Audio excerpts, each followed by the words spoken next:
Good afternoon, everyone. It is a pleasure to be here, if I may have your attention. We're resuming now after a wonderful lunch break. My name is Cristina Planter. I'm the Director General for North America at the Mexican Ministry of Foreign Affairs, and it is great to be here. Thank you, Rafa Fernández, as always, for the invitation. I've actually just wanted to share that I've met Rafa in several different periods of my life, and it's always been great. So good to meet you once again in this turn. Let me begin by underscoring, I think, the importance of the panel that we are about to start. This year's forum takes place in a unique political moment. I think we've heard about that from multiple perspectives today. And right now, we are going to discuss what I think is one of the two main pillars of the US-Mexico relationship, which is migration. We will explore the current landscape faced by both undocumented immigrants in the United States and the current immigration policies that the Trump administration has been implementing, as well as overall the larger collaboration between the US and Mexico on what is, I think now for a while, been an increasing regional phenomenon. Mexico continues to work together with US counterparts to promote a comprehensive and more humane approach to migration. And in this effort, consulates and other local partnerships play a vital role. This new administration in Mexico, led by President Sheinbaum, has emphasized both the protection of the human rights of immigrants, but as well as national security, deploying personnel from the INM, the National Guard, and others to ensure security along both of Mexico's borders. And that, of course, will always remain a key commitment. All of our collective efforts have contributed to a significant reduction in migration flows. According to CBP, between the start of the Sheinbaum administration in October of last year and May 6th of this year, the daily average of encounters at the border actually dropped 82%, compared to the highest peak we encountered in December of 2023. These results reflect a coordinated work on behalf of the Mexican government, but also the sustained dialogue that we have had with the with the now new administration in the US. As such, I am pleased and honored to be joined by a distinguished group of speakers who will help us unpack the dynamics currently at play, from legal frameworks and public policy to the lived experiences of the migrant communities in the US. So thank you, Andrew, Dara, and Reyna, for being here.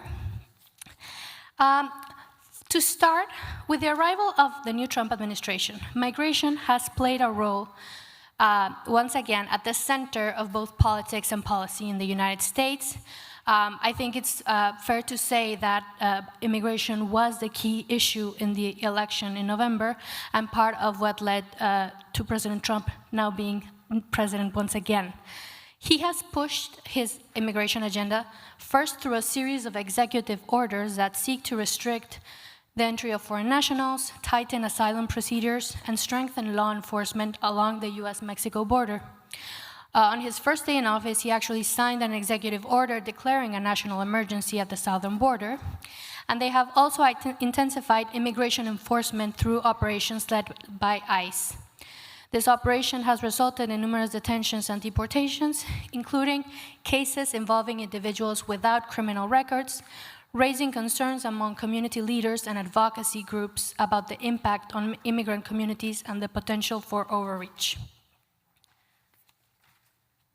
And so in light of all of these developments, both in terms of what President Trump has said and what he has actually done, and the response to the collaboration and the efforts by the Mexican government, it is important to examine the underlying objectives that drive President Trump's current immigration agenda. So first of all, I would like to start asking, what is the end goal of Trump on immigration? If you could share a little bit about your perspectives, perhaps starting with you, Andrew. As an official spokesperson of the Trump administration, no. No. Well, thank you, Rafael, for the invitation to be here. An issue that I know is near and dear to Rafael's heart, and Teresa and Anna and Magdalena, others who have worked a lot of this issue are here. I'm sure we'll jump in. Many of you have worked on this issue at some point or another, but I would say they have sort of three goals. But as someone said earlier, I think Antonio Ortiz Mena said this last panel, things are subject to change in the Trump administration, right? I don't think we should assume that what we see in the first 6 months is the same thing we'll necessarily see in the last 6 months. I mean, I could be wrong. It might be exactly the same thing, but there's a good chance that there's some changes. So I think they have 3 things in mind. I think their first and most important strategy is to close the border to unauthorized migration. Now, the Biden administration really did allow a lot of people in, right? I mean, allow is sort of the wrong term. There was a growing number that were coming for a number of reasons, among other things. Let me start with this because I will come back to it at the end. If you want sort of a narrative on why so many people come unauthorized to the U.S., the last time we changed our immigration laws in any significant way was 1990. When the U.S. economy was less than half of what it is now in real terms, when we had a third fewer people in the U.S., and the average age was 33. Right now it's about 40 in the United States, right? So there's a huge labor demand, which we have not been able to figure out legal ways to attract people to come and take, and so the border has become the alternative. But there's no question the Biden administration also committed some political errors early on, some policy errors, that then were very hard to reverse, because once you get a lot of people coming to the border, it's very hard to figure out how you have an orderly process. It eventually happened. They were able to figure out how to restrict asylum to ports of entry. The Mexican government was very assiduous working with the Biden administration to bring the numbers down. The numbers came way down by December, but not as far down, but there's no question that it did influence the election, right? And the American people wanted to see something done about the number of people coming. There was a moment where there were almost many people coming in unauthorized across the border as through the legal immigration system, right? And that's not an orderly system, right? People, we can dispute what control the border is, but clearly that was not it. So I think they want 3 things. The first and foremost is that, because that is the issue that Americans voted on, to the extent that they voted on immigration. We never really know what people voted on, but to the extent that it swayed the election, that is the thing. And they've succeeded. They've done the last mile, right? Going down from what was a lower number to almost nothing, right? About 7,000, 8,000 people that arrive unauthorized and are mostly, therefore, because it's a small number, are able to be returned to their countries of origin. That some of that is the cooperation between Mexico and the U.S. Some of that is they took another step on reducing asylum at ports of entry and another measure to keep asylum, inaccessible across the border. But some of it's just what they're doing on the second part, which is giving people the signal that even if you make it to the U.S., you're probably not going to stay, right? And so the second part, they've been really leaning into getting rid of as many people, deporting as many people, and deport is not even the right term, it's deport and expel as many people as possible who are in the country unauthorized. And it's a little unclear what that means. We think there's about 14.5 million people unauthorized. Our latest numbers from 2023 are 13.7 million, but if we could bring it up to 2024, our guess is it'll be somewhere around 14.5 million. That's a lot of people. By the way, for years the number didn't go up. Mexicans are no longer the majority, by the way. It is unclear how many of those people they want to deport. So far, they have not been terribly successful at increasing the numbers of deportees, but I don't think we should assume that that will stay true. What they've done instead is do expulsions to El Salvador, to Secot, to the maximum security prison, expulsions. They tried to do some expulsions to Libya, it looks like. They did some expulsions or some removals to Guantanamo. They've done things that are flashy and that scare people, and they've done some very visible, raid-type tactics, but the numbers aren't big yet, right? And some of those other measures are really tied up in the courts right now, but the numbers aren't big. But, the numbers will get bigger, and they'll get bigger because they're going to put a lot of resources into ICE, into Immigration and Customs Enforcement in the next budget, and they are going to put, which is the emergency thing, and they're beginning to combine databases, which allows them to find people who are in the country unauthorized, which has been a huge barrier. And they're pushing forward. On Thursday, we will see the arguments of the Supreme Court over birthright citizenship. In theory, the hearing is only about whether district courts and appeals courts have the ability to do a nationwide injunction. It may be that that's what the Supreme Court rules on, but we may see the first nod in the direction of what the Supreme Court thinks is right on birthright citizenship. You know, most of us read the plain language of the Constitution, of the 14th Amendment, and say, you know, anyone born in the U.S. is in fact a citizen. But, you know, there are some loophole. There is one loophole in there, and we could see where the court ends. Because if that happens, you will see an increase in the unauthorized population, but you'll also see the hope of many parents who are unauthorized that their children at least will grow up in the U.S., at least for future children, will be in jeopardy. The third thing that they've gone after, and this has been more surprising to us, is legal immigration. We expected them to throw some sand in the gears and do some extra reviews on social media, slow down processes, ask for extra reviews on petitions, demand in-person interviews, even for renewals. They've done some of that for certain categories of visas. But the actual going after students who have active student visas has been surprising. The denial of entry to a few people who are coming on work visas has been surprising, because that sends a signal to lots of people. I mean, as a country that has prided itself on attracting the best talent around the world to come to places like UCSD to study, you know, or to come to the US and work, that sends a chilling message to people. And I had a student of mine at Georgetown who was from a European country who said to me the other day, we had lunch and he was getting ready to graduate, said, you know, what are you planning to do? I had understood that he wanted to stay in the US, and he said, well, we've decided to go back to our country. Like, I thought you were staying, you know, plans were to at least look for work here, and said, no, you know, we just decided in the current environment, it's not worth it. His wife's American, by the way. So, I mean, and, you know, I think we're better off going back home. And so they went home for that reason. And so that I think is one we should be continuously surprised by. Where will this end? Let me end with this. I think Trump is of two minds. You do hear Trump saying occasionally things about legalizing people in this country, about we need people in agriculture and hotels. You've seen a debate in the administration on highly skilled workers. You know, the Trump administration right now is being run largely by a group that sees unauthorized immigration as their top priority, right? And they're driving that agenda. But there are other people in the Trump administration much more concerned about the labor market, much more concerned about competitiveness.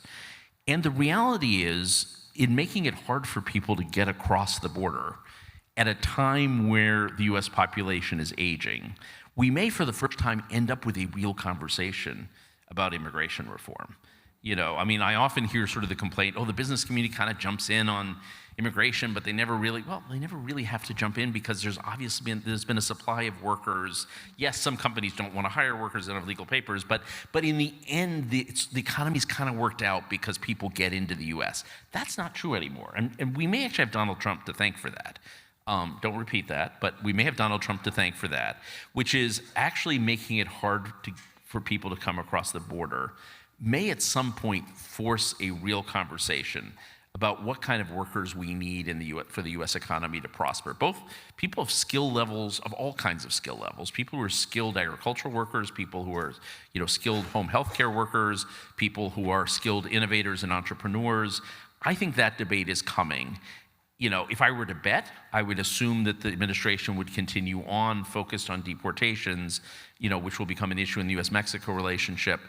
But I wouldn't discard the very real possibility that the forces within the administration and within Congress could change over time, and we might end up having the first real conversation on the US visa system that we've had in 34, 35 years. Thank you, Andrew. Dara? Thank you. It's a little bit weird to go after that and say, I think Andrew might be too optimistic.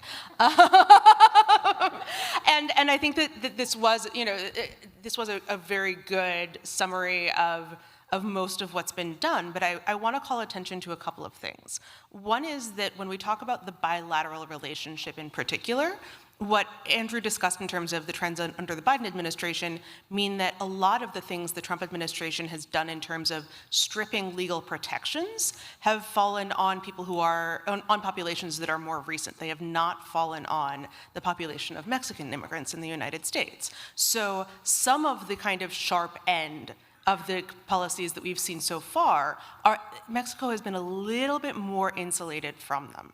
And that's especially true because obviously the other important role that Mexico plays in terms of a partner on enforcement has been a little less relevant with apprehensions as low as they are. What I would call attention to, though, is birthright citizenship is obviously a very important issue for, for people who have been in the U.S. for some time, which is going to disproportionately be the Mexican unauthorized population.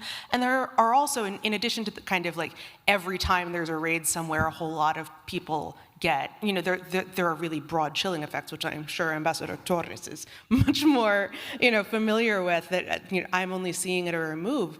But there are some things they have done in particular that would go after people who have been in the U.S. for a long time. I think that it is hard to overstate the extent to which their integration of databases and their use of databases for immigration enforcement, particularly when it comes to tax and Social Security Administration databases, is a very big potential issue, both in terms of who they can go after and in terms of creating chilling effects. There were a whole lot of headlines right around the tax filing deadline about, well, they want to go after people who have ITINs. I think that the importance of that in terms of like what economic behavior looks like, in addition to whether people are afraid, is very relevant.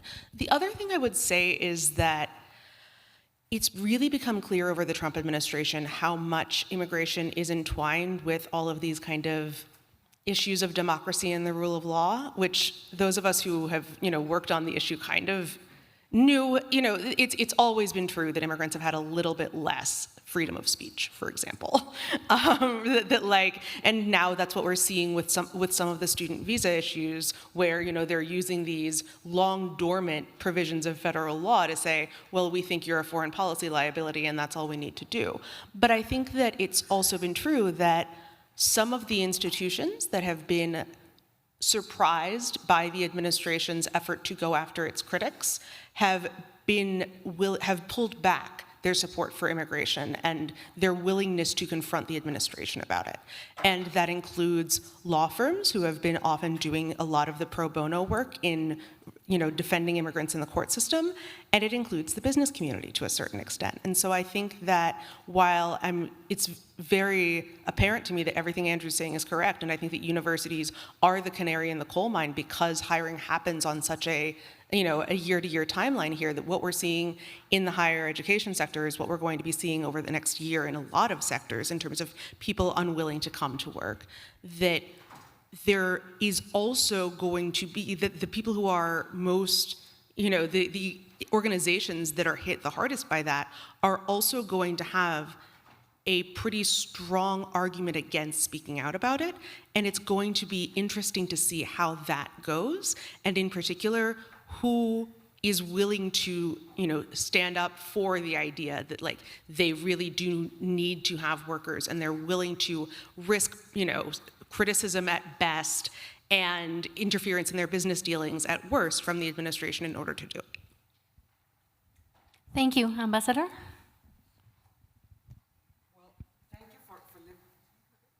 Here you go. Thank you for leaving me at the end. I'm going to speak after all two experts. I want to say two things about this. The first one is that the paradigm that we use to the Ministry of Foreign Affairs to, talk to the U.S. for many, many decades is being completely destroyed. So that's the first thing that we have to put on the table as being part of our consular diplomacy infrastructure. So that paradigm in which we learn at the university that we talk about compartmentalization and you have different silos that was developed after NAFTA is completely destroyed. So we don't have, that's it. We don't have that separation in which we deal on immigration issues on this side, and then we don't mix that with trade, and we don't let this corrode whatever conversation we are having on security. So that was completely destroyed. I mean, it didn't happen overnight, but we saw the final push to destroy that way in which we deal with things. So now when we talk about immigration, we talk about everything at the same time. And even if we don't want to, when we are talking about tariffs, we're talking about immigration and fentanyl at the same time. So that's one of the main challenges that we're facing, obviously from headquarters, but also in the consular network. I mean, it's not that we are doing protection and we are seeing just, documentation at the consulate. We have to talk and we have to expand what we are saying about that. So seeing this new paradigm, we cannot continue doing the things in the same way we have done this for decades. We need to think outside the box. And what Andrew said, I happen to agree, as I agree with you on many other things. I think that it's likely, I don't know how likely, but it's likely that we see an opportunity to have, I don't know if it's going to be the ideal conversation on a reform. Of course, I don't think it's going to be ideal. I don't think it's going to be the one we wanted to have with Congress when we talk about this a decade ago, when it was possible to have an immigration reform triggering Congress. But it's the one that we are going to need to have. And it's much better for us, for the Mexican government, to be on the table talking about these things with the US, whether it's a temporary workers program or any other way in which our community can get some relief, or something for dreamers, or spouses of citizens. So it's better to be there sitting with them in the conversation than not being at all. That's not a possibility. We cannot do that. So that's the first thing. So we have to be, and it seems that the word of the day is uncertainty, navigating in this uncertainty, but making sure that we have the channels of communication open and very fluid with US authorities.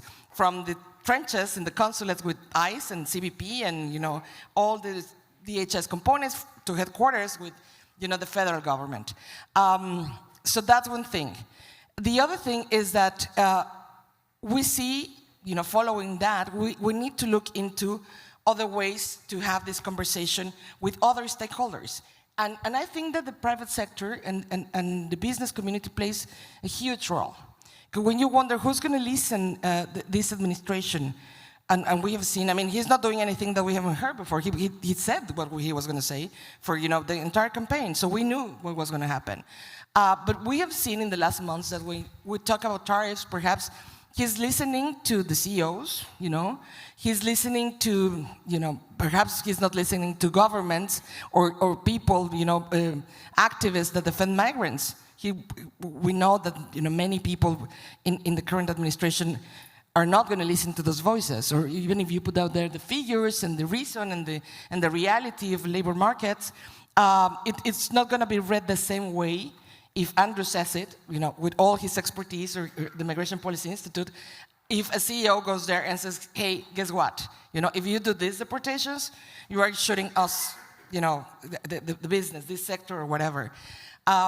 So I guess we need to figure out how to make those voices speak up and talk about these things. And I'm going to end with just an example of this. There's a coalition, and that's something I've been presenting to the Secretary and to the Chief Officer for North America. There is a coalition being formed by the American Business Immigration Coalition, of bipartisan coalition. It's called El Comité de los 100. And there are persons in the business sector that are willing to talk to Congress and to the administration about this, precisely this. And let me just finish with this comment. They were very happy because they managed to have the Kentucky Derby people join them. You know how conservative the Kentucky people there are, right? You can imagine, this is a very traditional event, very much, attached with the South, and very Republican event. And the heads of the Kentucky Derby joined the American Business Immigration Coalition to push for some sort of relief, particularly for immigrants that have been in this country for decades, which are, they are emphasizing in that segment on the population, also dreamers and also spouses of US citizens. And when they say, why are you so enthusiastic joining this coalition? You say, the best people that we have taking care of our horses are either Mexicans or Guatemalans, and I'm not ready to let them go. Of course, I will defend them, because otherwise I won't have the same success that I have in this. And what is really interesting is that, and I'll finish with this, they needed to move some horses from the Miami area to, I think it was Atlanta. And they were, very hesitant. One of these persons was very hesitant to do it and to let the worker take them by, by car, or, the transportation that they have for the horses through the highways, because he was afraid that he was going to be arrested at some point and deported. So they ask an activist, a dreamer that is an activist and that now has, citizenship, could you please drive him or go with him all the way to make sure that he's not going to be arrested? So this is the kind of things that we're seeing now, and I think there is a good opportunity to be seized by the Mexican government in this dialogue. Thank you so much, Ambassador. And now, Andrew, you talked about this a little bit in the beginning, but now let's move on to actually how likely is all of this to actually happen? And we all know that the Trump administration is advancing a comprehensive legislative proposal, also known as One Big Beautiful Bill, that seeks to incorporate multiple priorities into one legal instrument, including fiscal reform, border security enhancements, energy policy, and reductions in federal spending. Actually, today, the Ways and Means Committee was actually discussing the current proposal, and interestingly, we saw that it includes two potential problematic measures. One of them is adding conditions to the children tax credit, that only children whose parents both have Social Security numbers will be able to acquire this tax credit, and also a potential tax on remittances, unless you can prove you have legal status in the US. So, including all of these legal immigration measures in this bill could be potentially problematic as well, because we all know that sometimes discussions in Congress can get heated. And so in all of this, how do you see the likelihood of the objectives that we just discussed and the goals that the Trump administration has in immigration, of them actually happening? And in this, I would like to now start with Dara. Thank you. So, I think that there are two answers to this question. One is, are we going to see the same kind of disconnect between the Trump administration's stated policy agenda and its ability to get things done that we saw during the first term, where, Stephen Miller kept going to Congress with new conditions he wanted to put on the asylum system, and Congress was less than willing to act. That I don't think is an accurate reflection. I think that we've seen that Congress is not particularly willing to be a check on the administration right now, and that in addition to the kind of policy riders that you're talking about, Christina, there's just an enormous amount of funding that Congress is perfectly happy to sign off on to go to immigration enforcement. So, Andrew's totally correct at the beginning that the extent to which we haven't seen deportation numbers go up is not a reflection of where we think that's going to be a year from now, once they've had an influx of money into ICE, once they've had some time to build detention facilities and to, really work out the kinks of their efforts to strip due process from people who, they'd like to not have to give hearings to before removing them. I think the other part of this is how ambitious are they about their ability to do that? And I think that this is where we're actually seeing a little bit of recognition that all of the money in the world is only going to be able to do so much, right?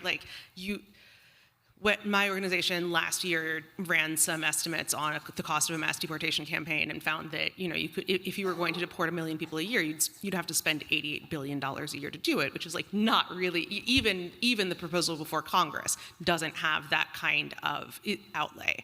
So what we're seeing from the administration is an emphasis on quote-unquote self-deportation that was not something they talked about on the campaign trail. It was not something that the Trump administration talked about its first time in office.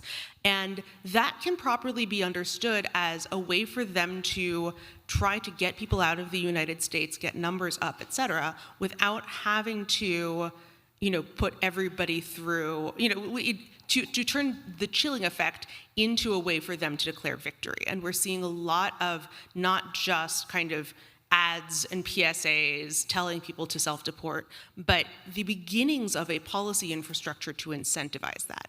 That poses a real problem and opportunity for other countries who are working with the US on migration issues. It's a problem because one of the things that is being ignored in their advocacy of self-deportation is the people who have existing legal cases in the United States, by abandoning those cases, are putting themselves at more risk of being unable to return to the US legally.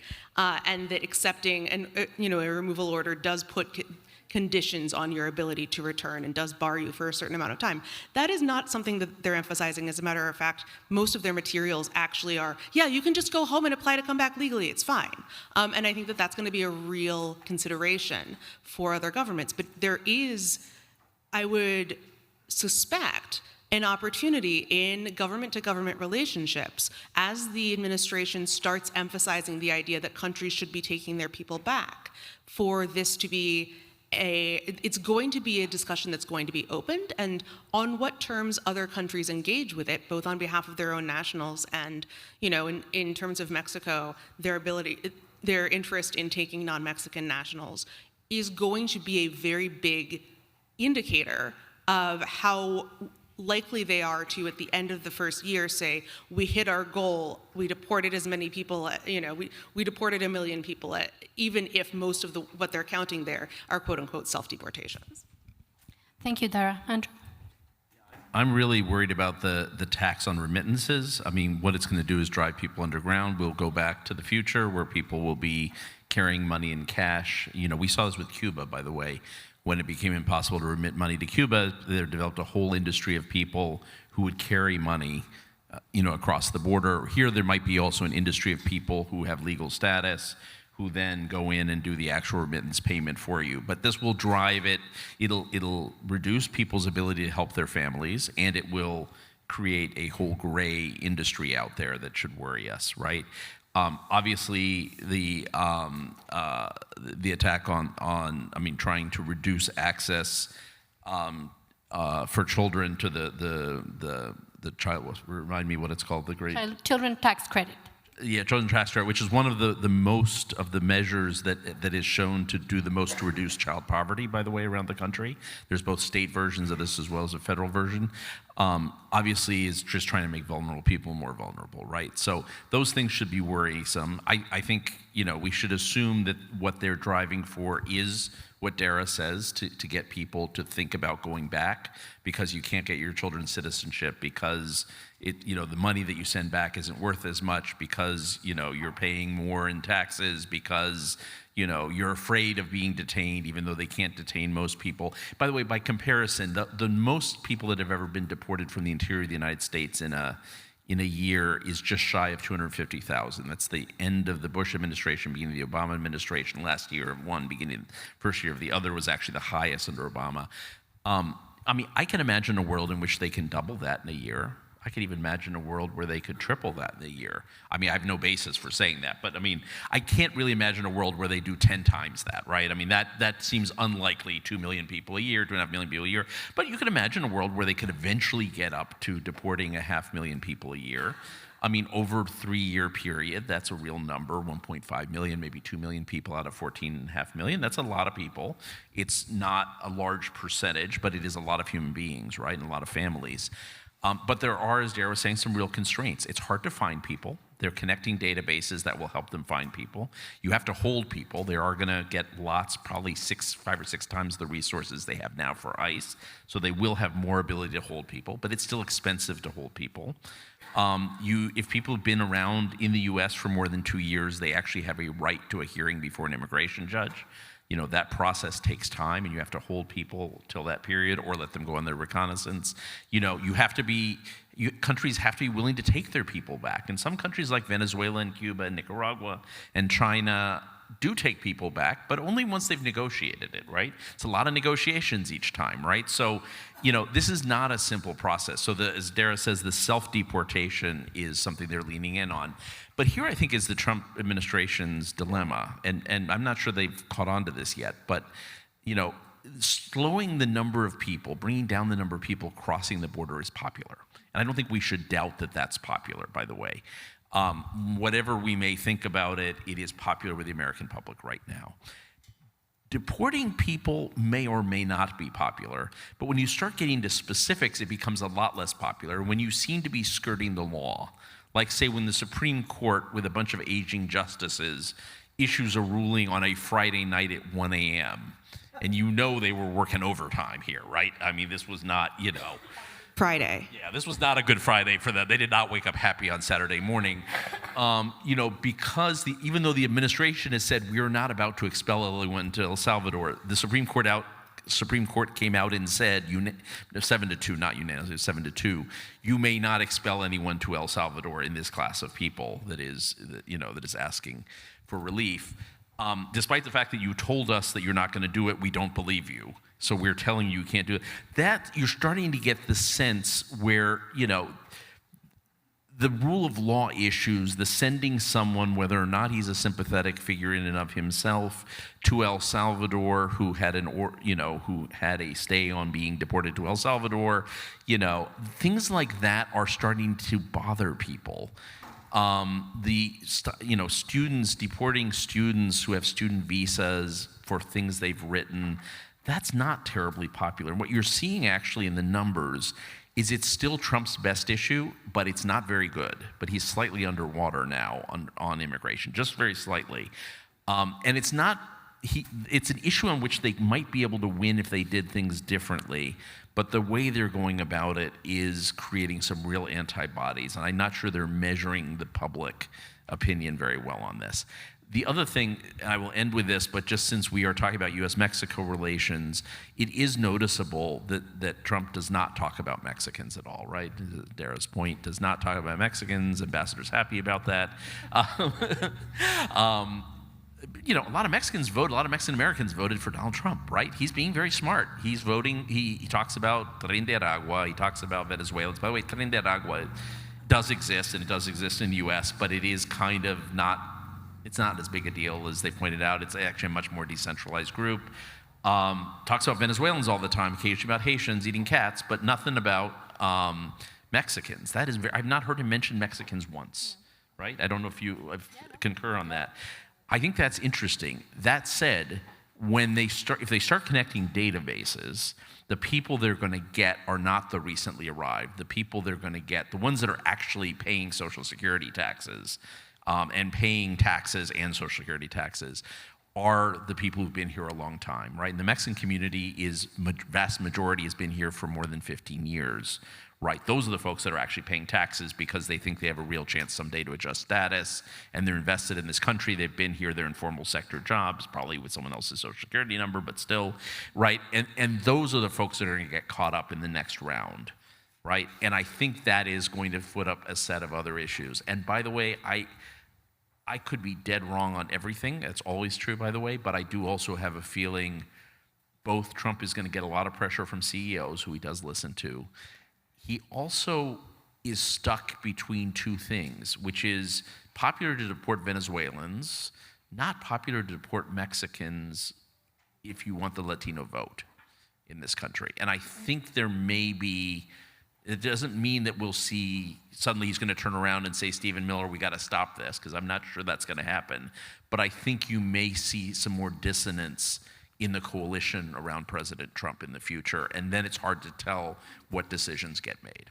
Can I actually make a very, very quick point on that, which is a meaningful difference between Trump 1 and Trump 2 is that Trump 1 was much more responsive to shifts in public opinion that went against them than Trump 2 is. And that says to me that it is possible that the people who are running the show, or at least a substantial number of them, are not receiving that feedback, or as Andrew said, are not interpreting it correctly.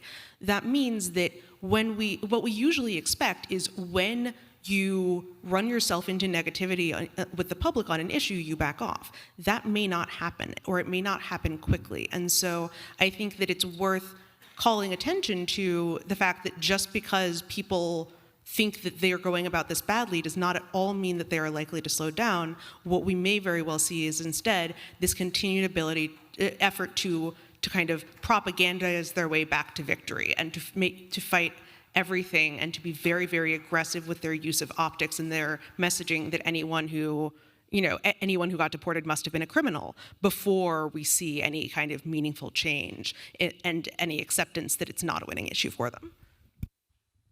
To state what you guys all know, all the evidence tells us that undocumented immigrants commit fewer crimes than native-born Americans, right? That is all the evidence. That doesn't mean that some people didn't get into the country in the past few years when the numbers were really high who had criminal records, especially from countries like Venezuela, where there was no ability to check databases, where there's no interoperability. But on average, we're about to come out with some numbers on this again, but there are about 20 other studies on this. If you're worried about crime, move into a neighborhood with lots of immigrants, including undocumented immigrants. Ambassador. It's like this cocktail, all the things that have been described here. This cocktail is starting to pay back to the administration. This sense of we're being chased, right? That sense that there is constantly talk in the news, whether it comes from Congress and that those initiatives, as you mentioned, Christina, or the dozens of executive orders, but on top of everything, the advertisement in social media and in general, outlets about please go. You need to go. If you're here undocumented, you're going to have to go. So that's a message that that is being passed, and not only that, you're being labeled as criminal. Whether figures do not support that or not, that's what people are getting. And your children are not going to be Americans anymore. So that combination translates into what we have been seeing at the consulate. Many things have changed in the way we operate, and we are seeing some demand of certain services like dual citizenship, dual nationalities we call it, that have increased. In the case of Chicago, we have seen a 500% increase in requests of information or appointments for dual nationality. That is just crazy. And most of them, believe it or not, are adults, persons that were born in the U.S. that are already adults, and they want to have both nationalities for, in case I need to go, in case I'm fed up, in case my parents that are undocumented are going to be deported, I want to have the two nationalities. It's not the deportable person or people in risk of deportation that have, young kids that, they want to go to have them, to get them the Mexican citizenship so they can enroll them in school in case they are deported. So that's one of the phenomena that we have seen at the consul. But the other one is people that are actually going back to Mexico because they have decided to do so, because they cannot deal with the stress that they are going through, because they are tired of what they've been listening in the media. And of course, that's exactly the result that they are looking for. Many people are saying, I'd rather go, I'd rather get my things, my stuff in order and go back and look for other opportunities in Mexico. You cannot imagine how many people we see every day with that kind of narrative in their minds. And it's very worrisome because they're willing to leave everything, live lives that they have constructed here for decades, because they cannot deal with the stress that they've been going through. And that's, I guess, one of the most visible things, the most, the first priorities that we need to address in our community. It turns out, of course, is the documentation and protection, but also mental health. Is almost crazy to say that, but yeah, that turns out to be a priority in these days.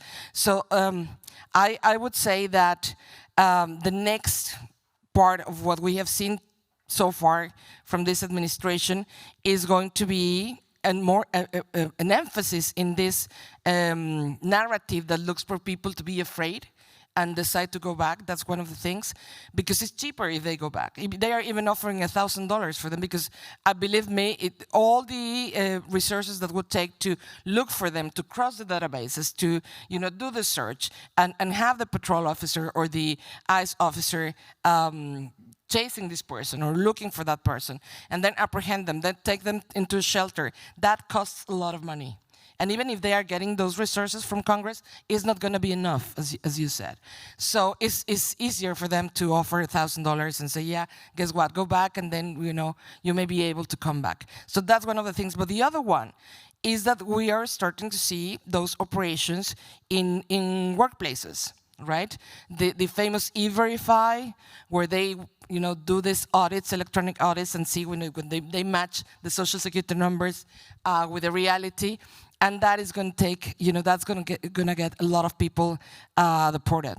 So that's the other thing that we're seeing, and we need to be prepared for that, because that's going to change the game. Many of our nationals are going to be part of those operations, and we need to be ready for that. And that's why, once again, as I said in my first comment, we need to talk to the employers. We need to talk to the business community to see, what do they think if they one day they figure out and their packing plant is empty. Who's going to suffer that? Of course, the human persons working there, the human beings there, and their families, but also the business and also the economy of this country. So it's a larger conversation that we need to put out there on the table. A colleague who Rafael knows well, Doris Meisner, who says that fear is not a byproduct of the policy; it is part of the policy, right? And I don't think that I would dispute that. By the way, I don't think if we had Stephen Miller up here on the up here, he would say that anything different. He would say, of course it is. That's, the idea is if you're unauthorized, you should be scared. You should want to go back home, because that's, you shouldn't be here. But I think that's very much part of their thing. So you're noticing it, Reyna. You're actually seeing it already in the community. Yeah. Thank you. And actually, that was the next question. So I think I completely agree. And if I may add quickly, I think part of this whole process behind creating fear-mongering, and then that leading to self-deportation, and then thus making the numbers rise without necessarily having to spend the resources to deport people. I think it's also a matter of the combination of federal and state and local legislation that restricts immigrant life in many senses and makes it harder for immigrants to live in the US. And so I think that's also a very concerning tendency that we have been seeing. I'm unfortunately necessarily not in Illinois, but in other states where we have our consular network, we are seeing a concerning rise in anti-immigration laws that also, I think, combined with the efforts by the Trump administration, are also going to lead this fears and people perhaps thinking, well, maybe I should go back, right? Quick comment on this that you're saying, Christina. Yeah, Illinois is a sanctuary state. Chicago is a sanctuary city, and it's being targeted precisely because of that.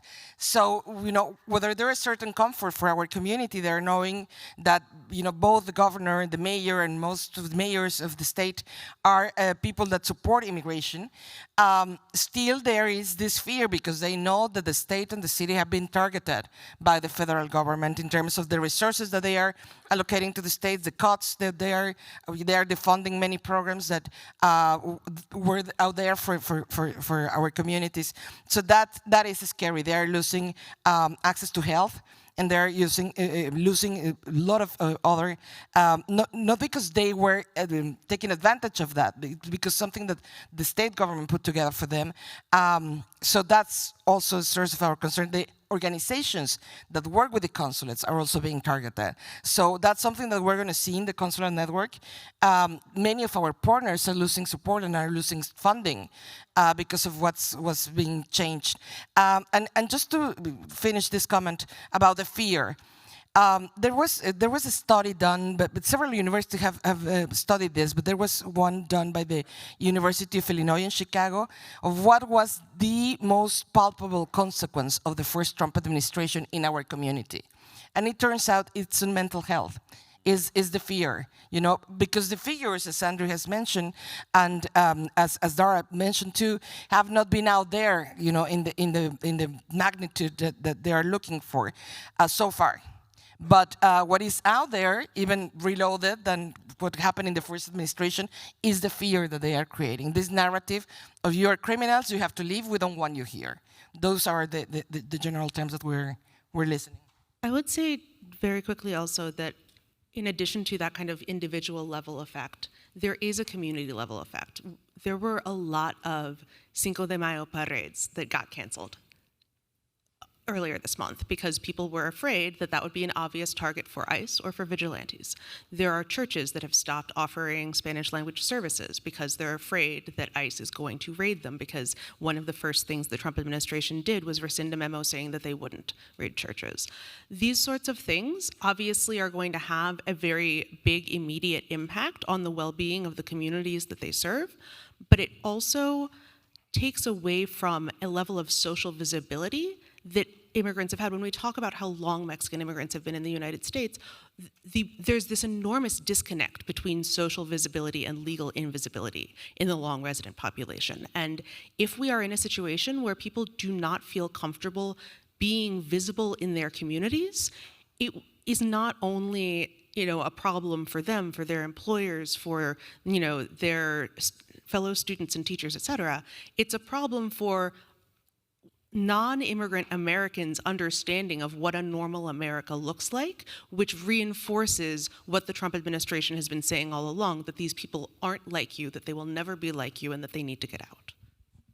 Yes, exactly. And finally, I'm trying to bring it back to the title of this forum, US-Mexico, bringing it back to the collaboration between Mexico and the US on immigration. I would like to hear from the three of you sort of some concluding remarks on what so far has been the Mexican response, and what else is there, or what recommendations, from your point of view, do you believe that Mexico should consider when dealing both with the Yes, we're concluding.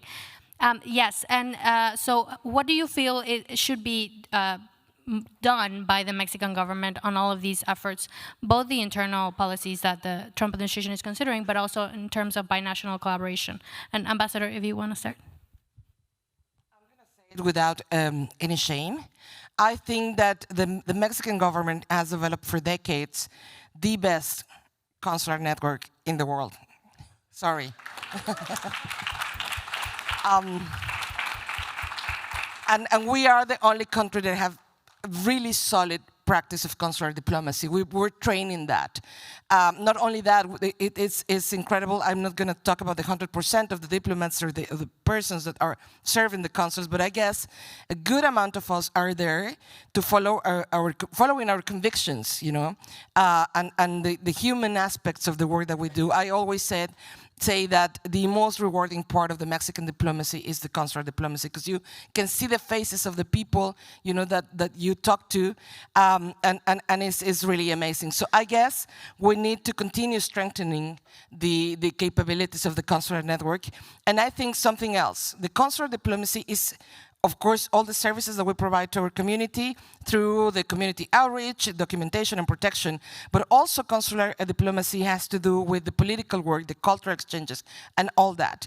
And that is very important in times like this. When the dialogue is complex between capital to capital, the Mexican government has 53 consulates in the US, and there are many things that can be done from those trenches to favor the bilateral relationship and the bilateral dialogue. Thank you so much, Ambassador. Andrew? I think the Mexican government has done it well so far. I think there's a huge question about making sure that Mexicans are not deported to third countries. The Mexican government's been very clear on this. I think the US government understands it as a red line, but it's something that has to be policed over time. Secondly, I think the Mexican government has a real interest in, I would second what Reyna says about the consular network. I mean, the consular network in Mexico is impressive, and I've been to a lot of the consulates, and they really are deeply respected in the community. And I think the role of the consular networks in being a base of support for communities is really important. And I think it's also a moment, actually, for the Mexican government, not just the consular networks, but for the Mexican government to think about its relationship with the diaspora broadly. Right? I mean, I think this is if there ever was a moment to think about the relationship to the broader diaspora, I mean, 10% of all people born in Mexico live on this side of the border, right? And you add to there a lot of children and grandchildren who still consider themselves close to Mexico. If you ever wanted to lean into this relationship, this is the time to do it, when people are feeling, unprotected by this country. and reaching to their roots in Mexico. And third, I think there is a real question about protecting Mexicans who have deep roots who have laid down deep roots in this country. I don't know if you can shape this in the Trump administration, but I do think there's an important for the Trump administration to hear repeatedly, we get why you're going after people that just got here. We're not, we don't have much to say on that, but if you're starting to go after people that have deep roots, and that could imperil our collaboration long term. Now, you have to say it nicely and quietly and all the things, with the Trump administration, but also firmly, right? I mean, there is, I think there is a message that has to go to the Trump administration that it's one thing if you're deporting people that just got here. It's another thing if you're uprooting families that have been here a long time. And by the way, that's going to be a politically problematic in Mexico over time if you get stories of people being deported who've been here for 20 years with their kids and so on. Final thing, let me say it, because I was talking with Carlos and Anna about this earlier. The thing that worries me the most is something that Dara just said. By the way, just as an American, the thing that worries me the most is this is a country that imperfectly but functionally has been able to take in people from around the world and continue to evolve as a country. This is a country made up of people from everywhere in the world. Anyone can come from anywhere in the world and become American, or at least their kids can become American. Right? Now, it's not always equal, it's not always perfect, it isn't always linear. I mean, we can throw out lots of buts in there. But over time, this is a country that has a remarkable ability to be a country of many countries, right? Of many people. And people don't even have to lose their identity as long as they become part of the American public sphere. I'm afraid we're losing that in this country. And that may be in the end, yes, the damage in the lives of many people, yes, in damage to the economy, yes, there are things that we should be talking about, but as an American, the thing that keeps me awake is losing who we are as a country and that ability to be the country that really attracts people around the world because they can see themselves becoming American. Thank you, Andrew. Dara? I think that as far as the bilateral relationship is concerned, if northward migration ticks back up, and it doesn't need to hit 2023 levels, but if numbers start going up, everything, the focus of the U.S.-Mexico relationship, which right now is on the potential for Mexicans in the U.S. to be hit by enforcement, that shifts entirely. And we instead see a situation where there is this separate question about Mexico's willingness to accept non-Mexican nationals, Mexico's treatment of non-Mexican nationals, both going northward and if they are accepting people who the U.S. wishes to deport. And I think that it is a very likely possibility that the administration's desired outcome of that will be not quite El Salvador level, but along the same lines of not just taking a lot of people, but taking a lot of people and being very punitive toward them. And that if the offer on the table is, we will treat Mexican nationals in the U.S. well if you treat non-Mexican nationals in Mexico badly, I think that that's where the rubber's really going to hit the road. Thank you. Thank you very much to all three of you. But before we conclude this panel, I would just like to ask Teresa Brown from the Bipartisan Policy Institute and an expert on this issue to give some concluding remarks before we end. Teresa? Micrófono. I wasn't invited to the panel, but I'm invited to the panel. I just want to take a moment to pull this conversation back into the first conversation we had today. The one place, I mean, I've said this before in many places, but I think this Trump administration reached into the nooks and crannies of every part of the immigration law and every other law on the books to figure out how they could ramp up the deportation machine.